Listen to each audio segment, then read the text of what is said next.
بہت عام نہیں ہوگا یہ ڈپریشن کا لفظ بھی اور کیفیت بھی۔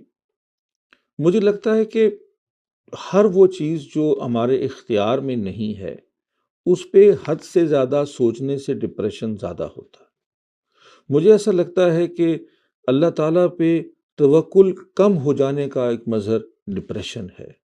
مجھے لگتا ہے کہ کام کم کرنا اور سوچنا زیادہ، یہ بھی ایک ڈپریشن کا باعث ہے۔ تو شروع ایسے کرنا چاہیے کہ دعا کریں، اللہ تعالیٰ اس ڈپریشن کے مرض کو ہم میں سے، ہمارے بچوں میں بھی اب آ رہا ہے، اس کو نکال دے اور ہمیں کسی مثبت سوچ اور مثبت کام پہ لگائے۔ تو مثبت سوچ کو اختیار کریں، جو ہے اس پہ فوکس کریں، جو نہیں ہے اس کے بارے میں سوچنا چھوڑ دیں۔ دعا مانگیں اللہ سے اگر وہ چاہیے تو، لیکن اگر ایک لائن میں آپ کہیں اس کا جواب، تو اللہ کی رضا